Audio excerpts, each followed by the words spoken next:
Phone tapping కేసులో కీలక మలుపు చోటు చేసుకుంది. ఈ కేసులో ప్రధాన నిందితుడిగా ఉన్న ఎస్ఐబి మాజీ చీఫ్ ప్రభాకర్ రావు హైదరాబాద్ చేరుకున్నారు. దీంతో ఇవాళ ప్రభాకర్ రావు సిట్ విచారణకు హాజరు కావాల్సి ఉంది. ఇప్పటికే ఆయన పేరును ఎఫ్ఐఆర్లో A1గా నమోదు చేసిన అధికారులు కీలక ప్రశ్నలకు సమాధానాల కోసం ఎదురు చూస్తున్నారు.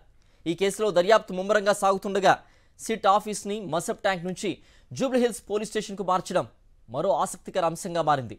విచారణ నేపథ్యంలో ఈ మార్పు కీలకంగా మారింది. రాష్ట్ర వ్యాప్తంగా ఈ వ్యవహారంపై ఉత్కంఠ పెరిగింది.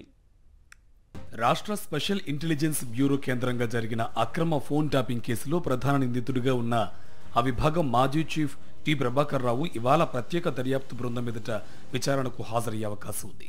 సుదీర్ఘకాలం అమెరికాలో తలదాచుకున్న ప్రభాకర్ రావుపై ఎల్టీసీ, రెడ్ కార్నర్ నోటీసులు జారీ చేయించిన పోలీసులు పాస్పోర్ట్ను రద్దు చేయించారు. గత నెలలో సుప్రీంకోర్టు స్వల్ప ఊరట ఇవ్వడంతో ప్రభాకర్ రావు భారత్కు వచ్చేందుకు మార్గం సుగమమైంది. దీంతో ఆయన అమెరికాలోని భారత ఎంబసీకి పాస్పోర్ట్ కోసం దరఖాస్తు చేసుకుని గత శుక్రవారం ఎమర్జెన్సీ సర్టిఫికేట్ పొందారు. దీని ఆధారంగా ప్రభాకర్ రావు హైదరాబాద్కు తిరిగి వచ్చారు. నిర్ణీత గడువులోగా సిట్ ఎదుట విచారణకు హాజరు కావాల్సి ఉండడంతో ఇవాళ జూబ్లీహిల్స్లోని సిట్ కార్యాలయానికి రానున్నారని తెలుస్తోంది. అక్కడే అధికారులు ఎదుట విచారణకు హాజరవుతారని పోలీసు ఉన్నతాధికారులు చెబుతున్నారు. గత బీఆర్ఎస్ ప్రభుత్వ హయాంలో కాంగ్రెస్, ఇతర పార్టీలకు చెందిన ప్రముఖ నాయకులతో పాటు వ్యాపారులు, పలువురు సినీ ప్రముఖుల ఫోన్లు ట్యాపింగ్ చేయాలని ఎస్ఐబి చీఫ్గా ఉన్న ప్రభాకర్ రావు అంతర్గతంగా తన అధికార బృందానికి ఆదేశించినట్టు ఆరోపణలున్నాయి.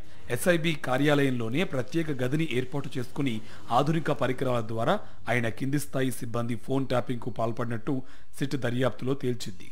దీంతో ఏ నాయకుల ఆదేశాలతో ఫోన్ ట్యాపింగ్ చేశారు, కీలక నేతలు ఎవరెవరు దాని వెనుకున్నారు, మొత్తం వ్యవహారాన్ని ఎవరు నడిపించారు తదితర ప్రశ్నలను సిట్ అధికారులు సంధించనున్నట్టు తెలుస్తుంది. ఫోన్ ట్యాపింగ్ కేసు నమోదైన తర్వాత పోలీసులు నలుగురు నిందితులు పి రాధాకృష్ణరావు, ఎన్ భుజింగరావు, ఎం తిరుపతన్న, డి ప్రణీత్రావులను అరెస్ట్ చేశారు. మరో నిందితుడు శ్రవణ్ కుమార్ కు సుప్రీంకోర్టు ముందస్తు బెయిల్ మంజూరు చేసింది.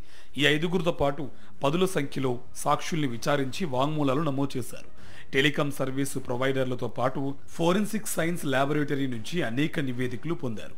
వీటన్నింటినీ క్రోడీకరించిన పోలీసులు ప్రభాకర్ రావును ప్రశ్నించడానికి ప్రశ్నావళి సిద్ధం చేశారు. వీటి ఆధారంగా ఆయన్ను సుదీర్ఘంగా విచారించాల్సి ఉందని, అవసరమైతే ఆయన 2-3 సార్లు విచారణకు హాజరు కావాల్సి ఉంటుందని అధికారులు చెబుతున్నారు. అరెస్టు నుంచి ఊరట ఇస్తూ పోలీసుల విచారణకు పూర్తిగా సహకరించాలని సుప్రీంకోర్టు ఆయనకు షరతు విధించింది. ఆగస్టు 5న ఆయన దాఖలు చేసిన పిటిషన్ను మరోసారి విచారించనుంది.